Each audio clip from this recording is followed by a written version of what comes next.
जय श्री राम दोस्तों, स्पिरिचुअल ज्ञान हिंदी कहानी में आप सबका दिल से स्वागत है। अगर आज की कहानी पसंद आए तो प्लीज़ लाइक शेयर सब्सक्राइब ज़रूर कीजिएगा। आज की कहानी है वो मेरी दादी माँ है। जून का महीना चिलचिलाती हुई गर्मी पड़ रही थी। खुले आसमान के नीचे भी सुमित्रा जी को नींद नहीं आ रही थी। नींद आती भी कैसे? आज सुबह से ही सुमित्रा जी ने अनाज का एक दाना भी मुंह में नहीं डाला था। पेट की आंतड़ियाँ सिकुड़ रही थी। रात के करीब 2 बज रहे थे। सुमित्रा जी रसोई में जाकर खाना ढूंढ रही थी, पर रसोई में खाने के लिए कुछ नहीं था। फिर उन्होंने सोचा, चलो एक गिलास दूध ही पी लेती हूँ। फ्रिज खोला तो दूध का भगोना भी खाली था। जब कुछ खाने पीने को नहीं मिला तो एक गिलास पानी पीकर वापस खुले आसमान के नीचे ज़मीन पर बिछी हुई चटाई पर लेट गई। एक तो ज़ोरदार गर्मी, दूसरा भूख से परेशान होकर बस इधर से उधर करवट बदल रही थी और बार बार आसमान में टिमटिमाते हुए तारों को देख रही थी। कब सुबह हो और कब उन्हें कुछ खाने के लिए मिले।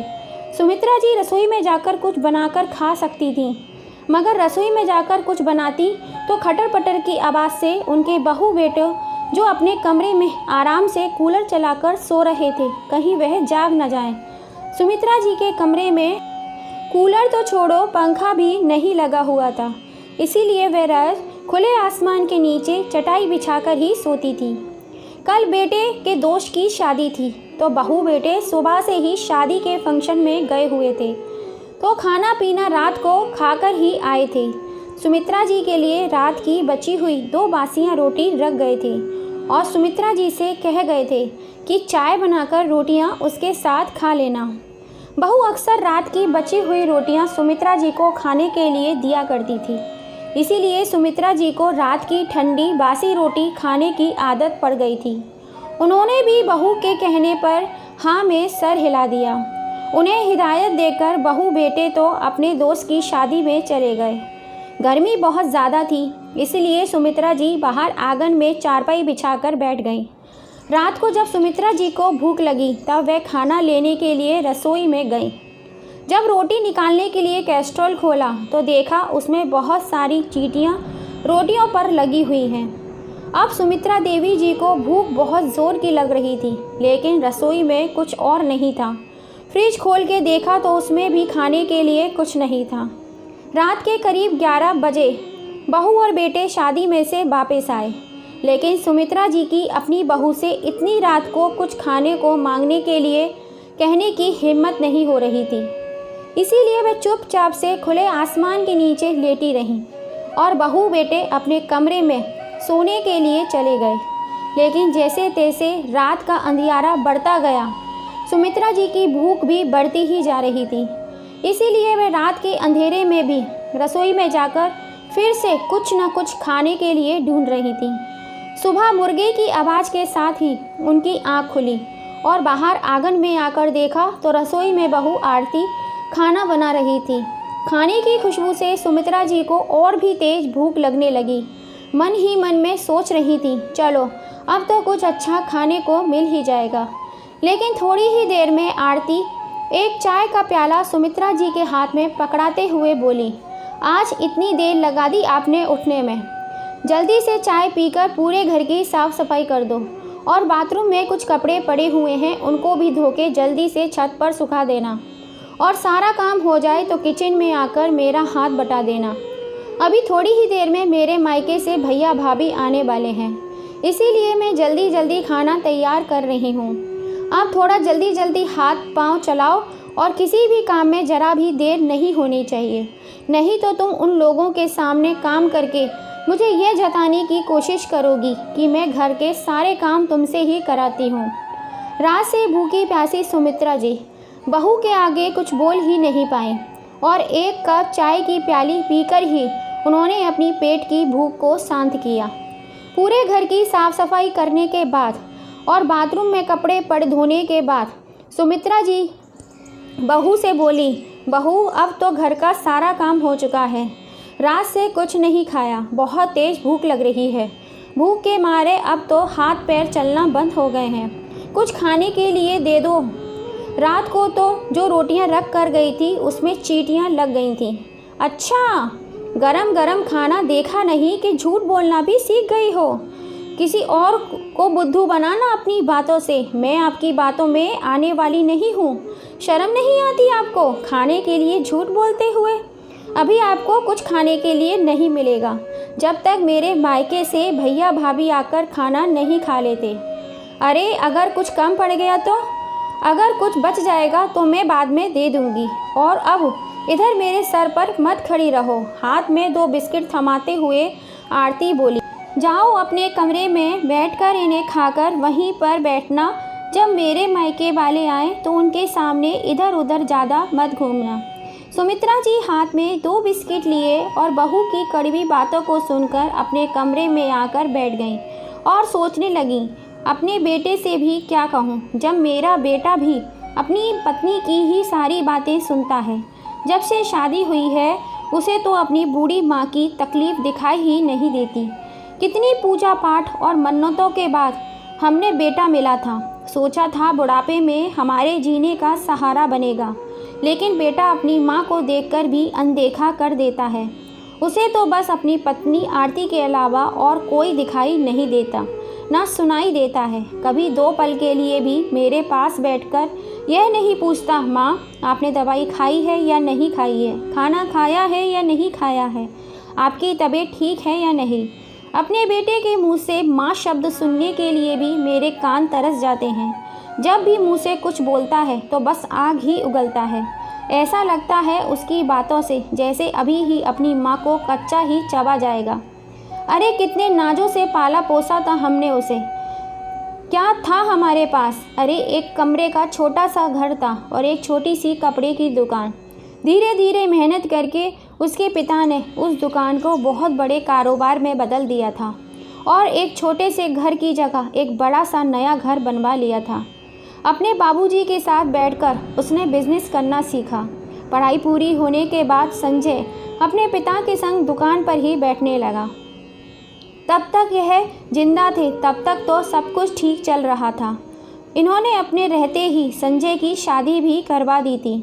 सब कुछ बहुत अच्छा ही चल रहा था। ऐसा लग रहा था भगवान ने ढेर सारी खुशियाँ हमारे घर में दे दी हों। लेकिन अचानक से एक दिन मेरे पति के सीने में तेज दर्द उठने की वजह से इस दुनिया को छोड़कर चले गए। मेरी तो जैसे दुनिया ही उजड़ गई थी। जब तक मेरे पति जिंदा थे कभी भी इस घर में खाने पीने की कमी नहीं हुई थी, क्योंकि सारी भाग दौड़ मेरे पति के ही हाथ में थी। अगर मुझे कभी कुछ खाने पीने का मन होता था तो वह बाजार से लाकर दे दिया करते थे और अक्सर बेटे से चोरी छुपे रात को रबड़ी भी लाकर खिलाया करते थे। जब से मेरे पति इस दुनिया को छोड़कर क्या गए, मेरी तो ज़िंदगी ही बदल गई। उनके जाने के बाद बहू बेटे का व्यवहार भी बदल गया। धीरे धीरे करके बेटे ने दुकान पर पूरा कब्जा कर लिया और बहू ने घर पर। मुझे मेरा कमरा भी छीन लिया गया और नौकरों वाले कमरे में मुझे बिठा दिया गया और घर से बाहर निकलने पर भी पाबंदियां लगा दी गईं। एक बार अचानक मेरी तबीयत बहुत ज़्यादा ख़राब हो गई। जब बेटे से दवाई लाने के लिए कहा तो उसने उल्टा जवाब देते हुए कहा, मेरे पास आपके लिए फालतू पैसे नहीं हैं खर्चा करने के लिए, चुपचाप कमरे में पड़ी रहो। बीमारी की हालत में भी बहू पूरे घर का सारा काम मुझसे कराती थी। जब भी अगर मुंह से कुछ बोल देती तो घर में कलेश हो जाया करता था। इसी कलेश की वजह से सुमित्रा जी हमेशा चुप रहती थी। सुमित्रा जी के पति को गुजरे हुए 15 साल हो चुके थे और बहू बेटे का रवैया दिन पर दिन और भी खराब होता जा रहा था। अब तो उन्हें 2 वक्त की रोटी भी बहुत मुश्किल से मिलती थी। सुमित्रा जी की एक पोती है जो स्कूल ख़त्म होने के बाद इंजीनियर की पढ़ाई करने के लिए विदेश चली गई। जब उनकी पोती वंशिका छोटी थी तब सुमित्रा जी अपनी पोती के संग अक्सर खेल कूद किया करती थी। वंशिका को भी अपनी दादी के संग घूमना फिरना बहुत अच्छा लगता था। वह अपनी दादी के संग अक्सर पार्क में खेलने जाया करती थी और रात में जब तक वह अपनी दादी दादू से कहानी नहीं सुन लेती थी तब तक उसे नींद नहीं आती थी। स्कूल से आने के बाद अपनी सारी स्कूल की बातें अपनी दादी को बताया करती थी। सुमित्रा जी ज़्यादा पढ़ी लिखी तो नहीं थी, लेकिन फिर भी वह अपनी पोती की पढ़ाई में थोड़ी बहुत मदद कर दिया करती थी। वंशिका बड़े होकर इंजीनियर बनना चाहती थी, इसीलिए स्कूल ख़त्म होते ही संजय और आरती ने उसे पढ़ने के लिए अमेरिका भेज दिया।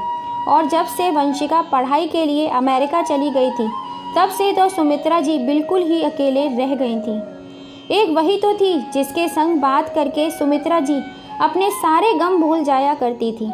वंशिका ही अपनी दादी सुमित्रा जी की दवाई और खाने पीने की सारी ज़रूरतों का ध्यान रखा करती थी। तभी दरवाजे की घंटी बजी और सुमित्रा जी अपनी यादों के समुंदर से बाहर आ गई। वह समझ गई थी कि बहू के मायके से उसके भैया भाभी आ चुके हैं, लेकिन वह बाहर निकलकर नहीं देख सकती थी क्योंकि बहू ने उन्हें बाहर आने के लिए मना किया हुआ था। बहू अपने मायके वालों के संग खूब हंसी मजाक कर रही थी। ज़ोर शोर से नाश्ता पानी भी चल रहा था।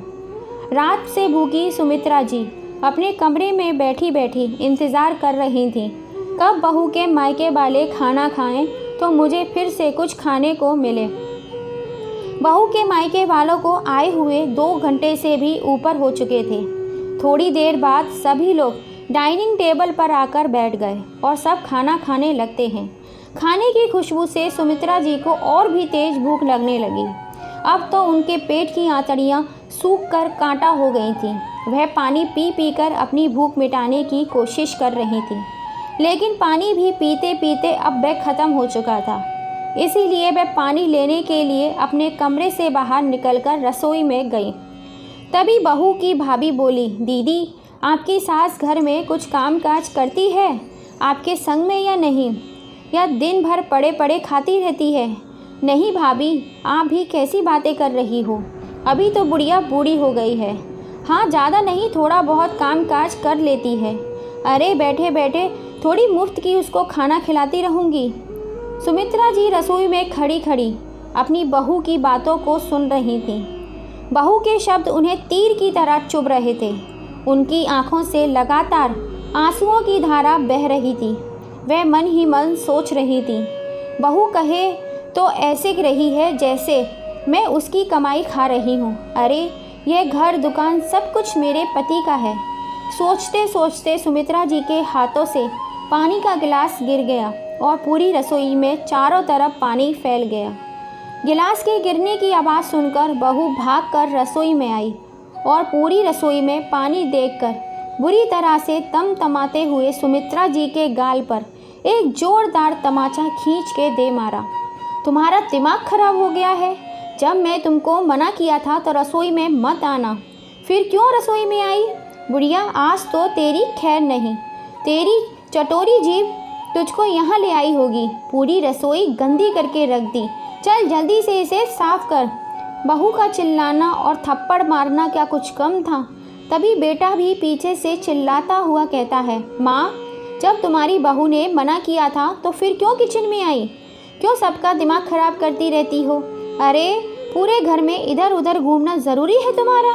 अपने कमरे में एक जगह नहीं बैठा जाता तुमसे शांति से? देखो कर दिया ना परेशान अपनी बहू को। और दोनों पैर पटकते हुए बहू बेटे रसोई से चले गए। भूखे रहने का दर्द इतना नहीं था जितना बहू के हाथ से थप्पड़ खाकर हुआ।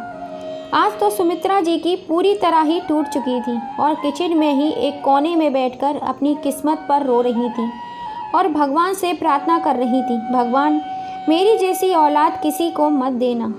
किचन साफ करके थोड़ी देर बाद सुमित्रा जी अपने कमरे में आकर बैठ जाती हैं। सभी लोग खाना खाकर चले जाते हैं। उधर सुमित्रा जी अपने कमरे में बैठी बैठी खाने का इंतज़ार कर रही थी, लेकिन बहू रसोई में ताला लगाकर अपने कमरे में जाकर सो गई।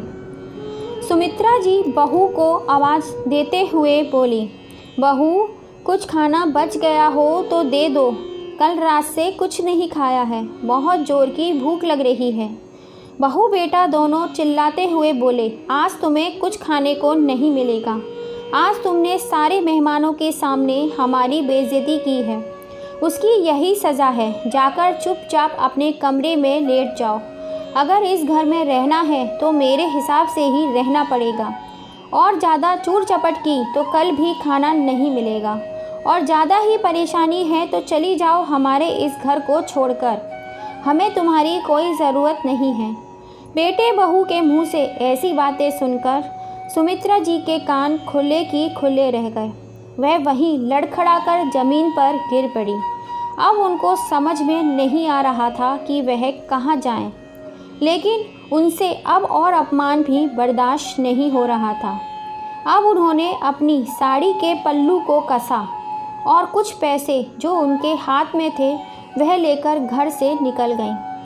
बहू बेटे चुपचाप खड़े उन्हें जाते हुए देख रहे थे, लेकिन दोनों में से किसी ने भी अपनी माँ को रोकने की कोशिश नहीं की।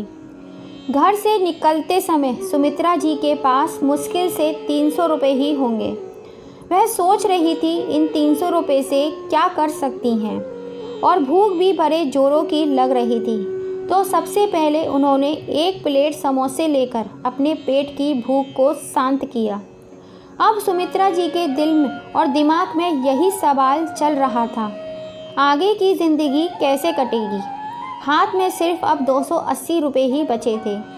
वहाँ से थोड़ा आगे चली तो देखा एयरपोर्ट के कुछ दूरी पर ही मेला लगा हुआ था।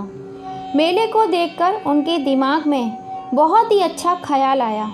उन्होंने अपने पास बचे हुए पैसों से कुछ गुब्बारे खरीदे और उन्हें मेले के बाहर खड़े होकर बेचने के लिए चली गईं।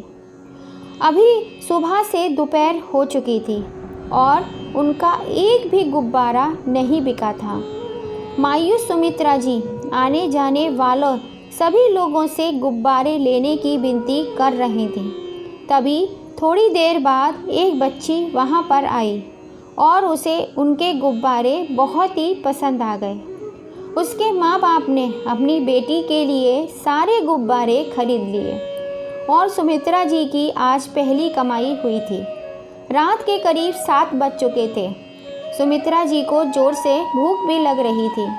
सबसे पहले उन्होंने खाना खाया, क्योंकि वह जानती थी कि घर जाकर बहू खाने को तो देने वाली नहीं है, और खाना खाकर घर वापस आ गई। अब तो सुमित्रा जी रोज़ यही करने लगीं। सुबह जल्दी उठकर घर के सारे काम करने के बाद सुमित्रा जी गुब्बारे बेचने के लिए निकल जाती थी और रात को पेट भर खाना खाने के बाद ही घर पर वापस आती थी। बहू बेटे कभी भी उनसे यह नहीं पूछते थे कि आप इतनी देर कहाँ जाती हो, क्योंकि उन्हें अपनी माँ से कुछ भी लेना देना नहीं था। धीरे धीरे करके अब सुमित्रा जी के हाथ में कुछ पैसे इकट्ठे हो चुके थे।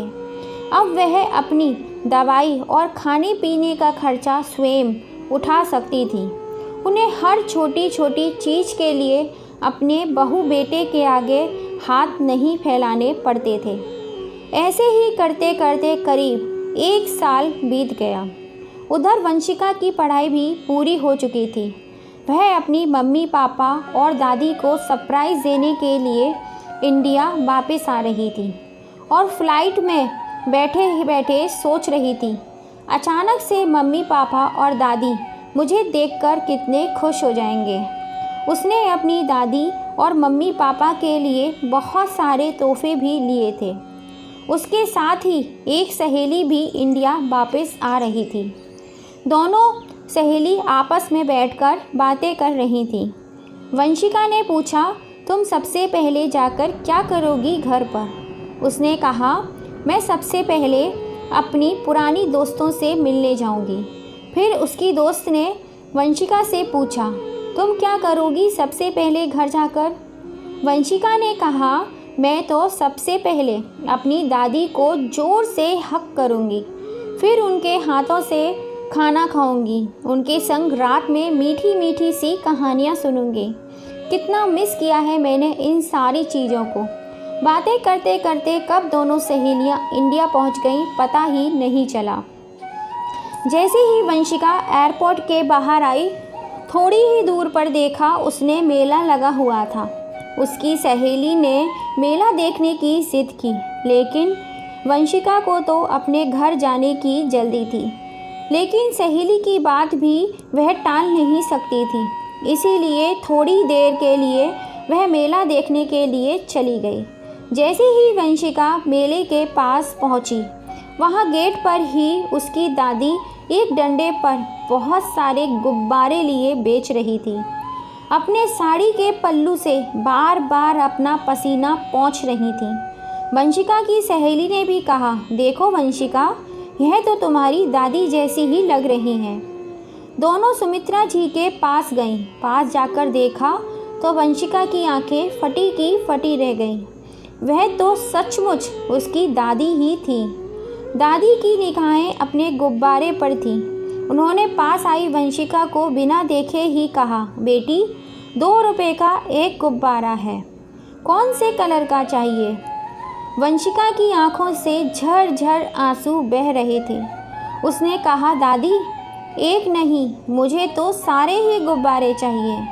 अपनी पोती की आवाज़ सुनकर सुमित्रा जी ने नज़र उठाकर देखा तो सामने वंशिका थी।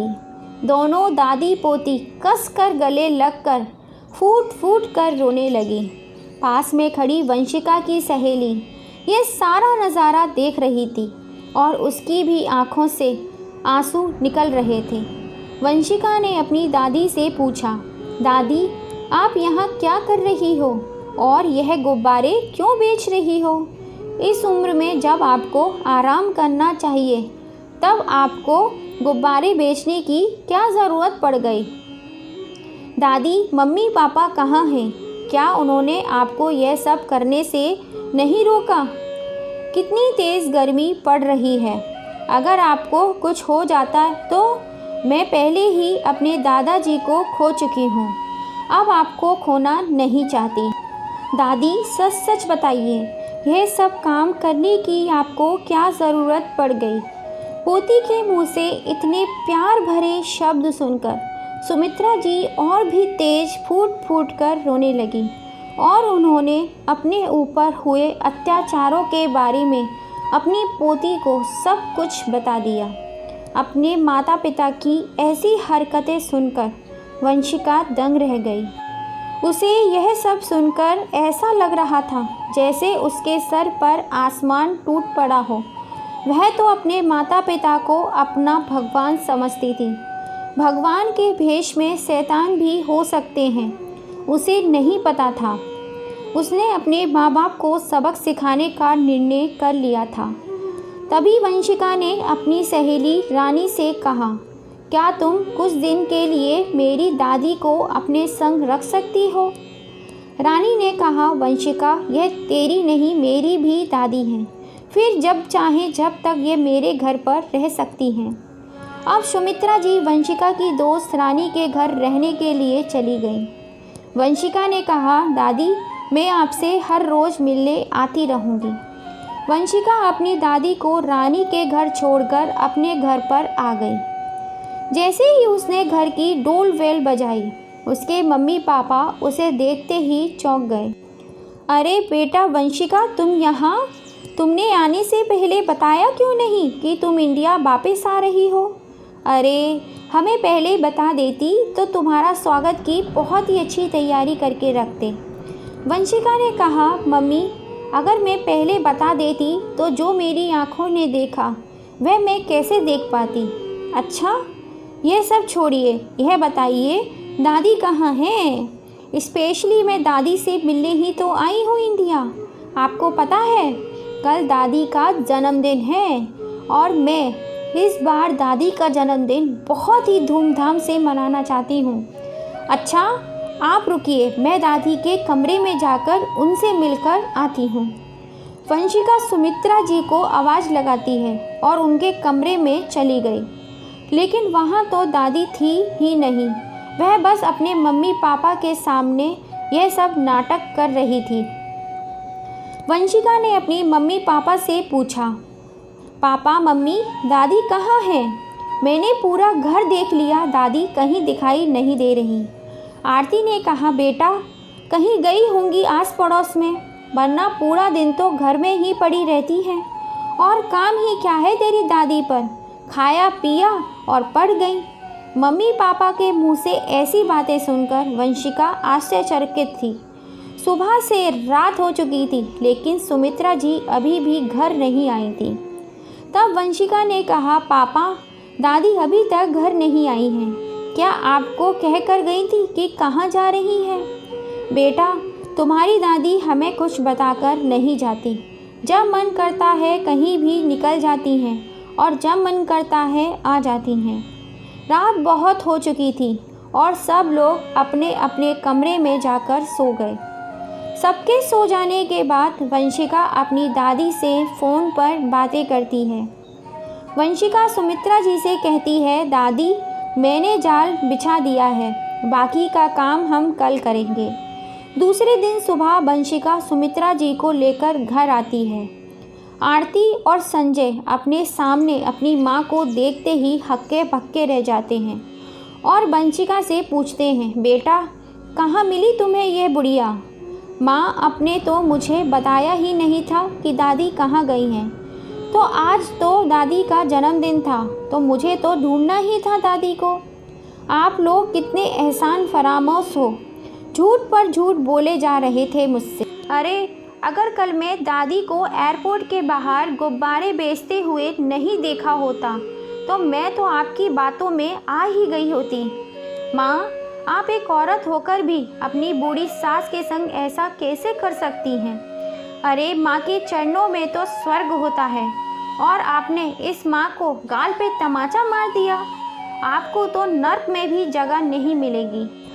और पापा, आप, दादी ने तो आपको जन्म दिया है ना, तो क्या आपको अपनी माँ की तकलीफ़ समझ में नहीं आती?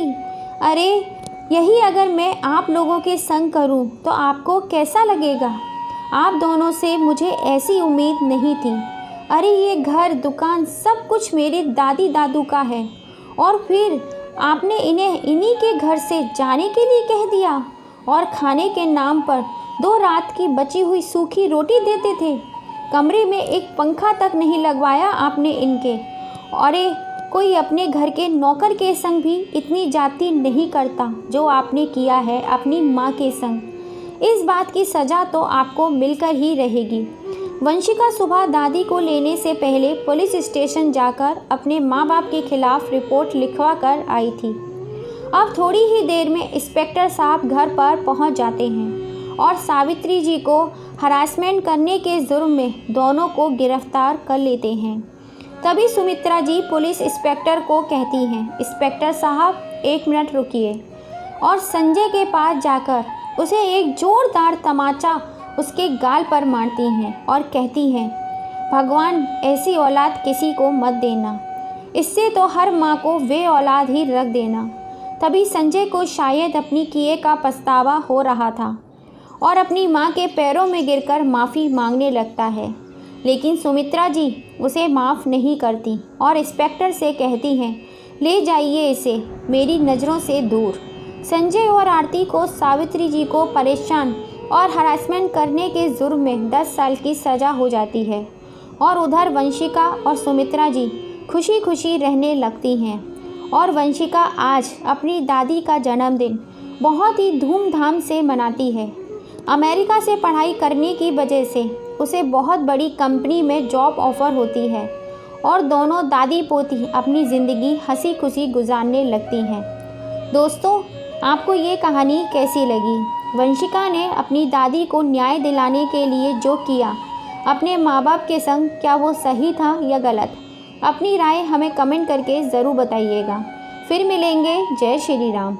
दोस्तों, आपसे हाथ जोड़कर रिक्वेस्ट है, अगर अब तक आपने चैनल को लाइक एंड सब्सक्राइब नहीं किया है तो प्लीज़ जल्दी से कर लीजिए और पास में लगी हुई बेल आइकन को भी दबा दीजिएगा, जिससे जब भी हम कोई नई कहानी डालें उसका नोटिफिकेशन आपको मिल सके और आप हमारे इस छोटे से परिवार का हिस्सा बन सकें।